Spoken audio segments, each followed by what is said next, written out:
I am a 35-year-old man and archaeologist.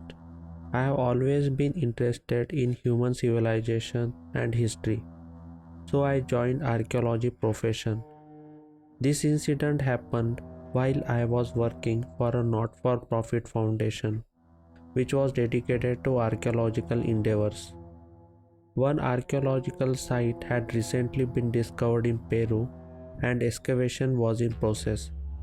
My foundation was part of this excavation and I was ordered to go there, monitor and help in the excavation process. After few days I landed in Peru and made my way to the site. The excavation site was quite far from the city, into the forest area.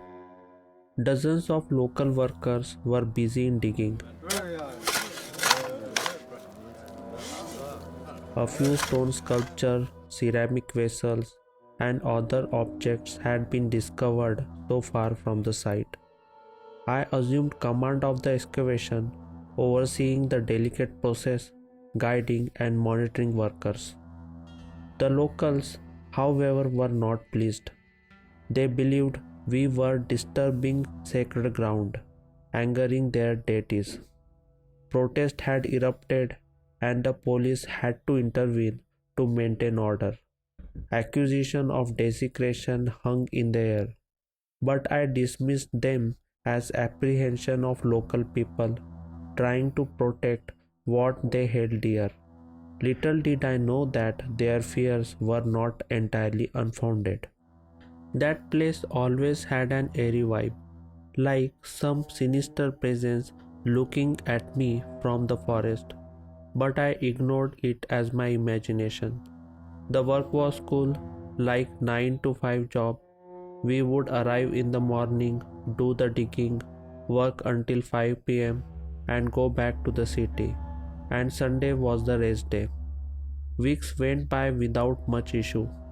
One day we were close to digging out very valuable artifact, but due to the late evening and darkness, we had to stop our cleaning work. I decided to come next day, even though it was Sunday. Most of the workers were local, so they advised me against working there alone. They said the place was within the forest and a few workers had weird experiences while working alone. I ignored their suggestion, saying that I would be fine and would not be staying late. So on Monday, I reached the excavation site in the late afternoon, started my work. I was alone there. The site and the surrounding forest were eerily quiet. I focused on my work and decided to finish it off quickly and leave.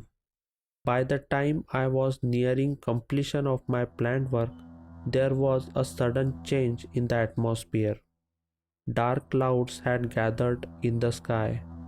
Place was quite dark.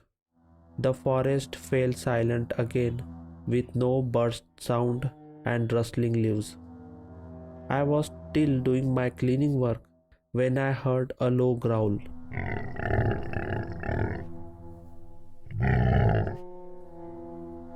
I turned around, looked in that direction, and what I saw made me freeze in my position.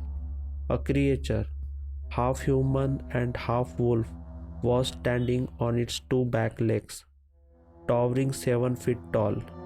It had thick black fur, yellow glowing ominous eyes, sharp claws and teeth. I was struggling to understand the creature standing in front of me, which I had not seen before, but somehow I could sense that it was agitated and angry. After a few moments, it started communicating in telepathic manner, warning that it was the guardian of this sacred place. It demanded that we cease the excavation, threatening the lives of everyone involved. It kept looking deep into my eyes for a few seconds before turning back and vanishing into the woods. I was still in the same place, shaking and paralyzed. After some time, I regained the control of my senses and left the site immediately. The trauma did not end there. Following weeks was horrific for me. I had a high fever and grappled with nightmares. After recovering from trauma, I made an excuse of my health condition and returned to my home country. I did not tell anyone to my superiors. I knew they would not believe and I might even jeopardize my job. Now, in present day, as I continue my work on excavation site, mostly in urban areas, I make certain to never be alone. The guardian werewolf warning still echoes in my mind, a chilling reminder that some places are best left undisturbed. Fear of encountering that supernatural entity again is etched in my soul, ensuring that I will always be vigilant even in the midst of the most routine digs. Who knows when the guardian werewolf of the ancient Peruvian site might choose to make its presence known once more.